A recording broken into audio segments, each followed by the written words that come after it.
Hey, Dr. Joe here at Atlas Health, and today we're going over part three of the how a restricted diet like the keto diet or the autoimmune paleo or FODMAP diet or any restricted diet for that matter long term can actually cause more problems than it helps. And so if you haven't had a chance to watch the first two videos, and this seems like coming out of left field, they're on our page, Atlas Health, on Facebook.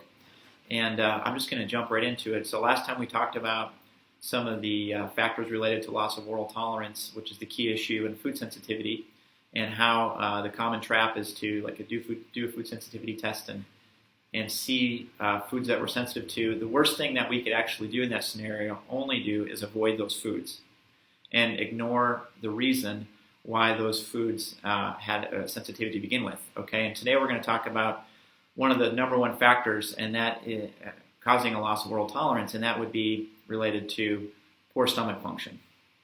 Okay, so on the link below or in the comment section below, I'm going to include a series of questions that relate to poor stomach function.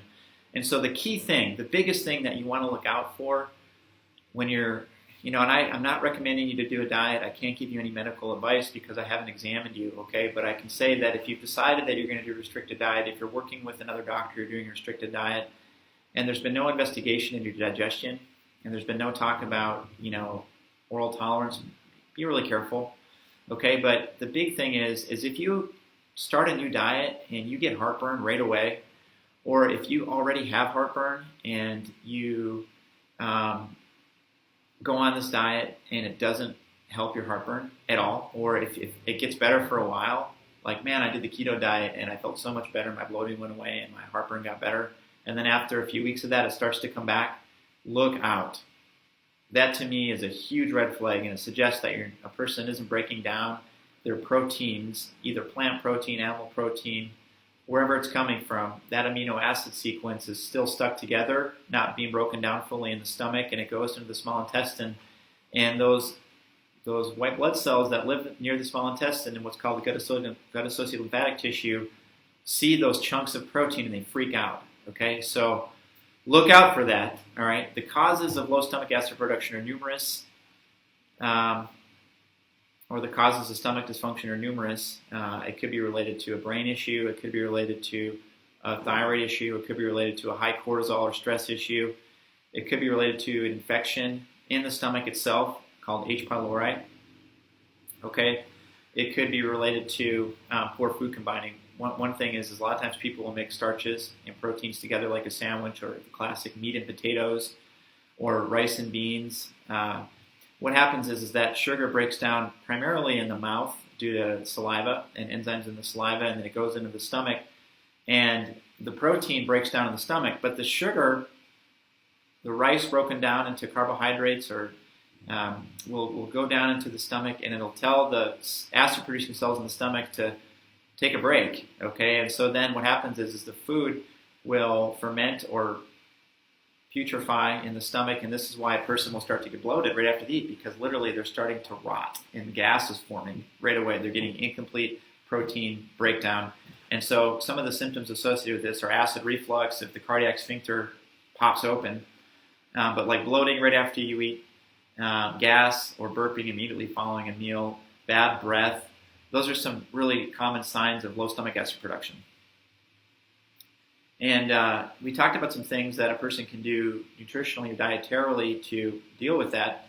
And one is like avoid foods that have glyphosate or other pesticides or herbicides attached to them. That makes it really hard to break down because the protein has been altered, and that altered protein from the pesticide or herbicide is more difficult to break down, and then can create problems downstream for oral tolerance. We talked a little bit about how food colorings can do the same thing.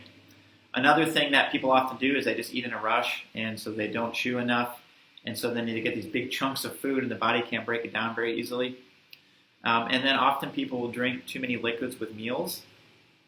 So easy things that people could consider to help with stomach acid production would be food combining, not mixing starches and proteins together. So don't eat a lot of starches with meals potentially, and certainly if you are going to drink liquid, just drink a little bit of liquid and not a lot of liquid up to about 30 minutes before you have a meal. And if those things aren't working, some people do things like they'll do like apple cider vinegar. Okay, and again, I'm not recommending that you take apple cider vinegar, but people have tried apple cider vinegar and it works really well for them. The problem with apple cider vinegar is a lot of times people will take that and they'll get gastritis, or they'll get, not gastritis, but they'll get acid reflux or burning in their stomach, and it may suggest they have gastritis, and that won't work for them. And apple cider vinegar also won't work for somebody that has a yeast problem, you know. So in that situation, people often try different types of enzymes, and we've talked about a little bit about enzymes and brush borders, enzymes in them. An enzyme with hydrochloric acid in it might work for that person. However, hydrochloric acid issue might be enough for them, provided they have brush border enzymes in their small intestine. If they don't have brush border enzymes, they may need some help there. So people that take enzymes or need to take enzymes to not get heartburn or not to get symptoms after they eat, is suggesting there's a problem in the stomach. So let's investigate what's going on in the stomach. Okay. Infectious disease that could be a stomach issue would be related to something called H. pylori. That's a pretty big one. We like to do breath testing for that. We feel that that type of testing is the best testing for that issue. It can live in other parts of the body, including the intestines. However, a blood test or a stool test doesn't localize specifically enough in the stomach, and we feel a biopsy may not be precise enough because it's only looking at one small area. It could be the area that they biopsy doesn't have the overgrowth of H. pylori infection, which is a bacteria. So we like a breath test for that. A lot of people with low stomach acid production have thyroid issues. So we talked previous on Atlas about the 24 patterns, functional patterns of hypothyroidism or thyroid disturbance in the literature. And so check those videos out if you want to learn more about thyroid function. But a full thyroid panel will be very helpful, which is a blood test that your doctor can order. We see a lot of people that have high cortisol issues related to poor stomach acid production, and that could be something that's tested very easily. We like to do saliva testing for that, and the reason we like saliva testing is because you can do serial testing throughout the day without going to the hospital a bunch of times to get blood drawn. And when you run at somebody or you get poked with a needle, that is going to affect your cortisol levels, right? It's a stress response. So we often see people that have sleep-wake issues or high stress in their history or on the other aspects of their forms. We do like a cortisol melatonin profile with them, which is a saliva test. We see a ton of people with brain symptoms like depression or anxiety. Hey guys, if you have anxiety, you're in fight or flight a lot of the time, and you're just not going to make good stomach acid because your body's not in rest and relax. So you may need to deal with that anxiety issue in order to get on top of oral tolerance. So I'm not going to go too long today, but hopefully this little tidbit of information on the first issue related to loss of oral tolerance, that we see, one of the most important ones, which is loss of stomach function, contributing to a digestive issue, contributing to absorption issue or an immune issue. Hopefully this topic in this presentation is helpful.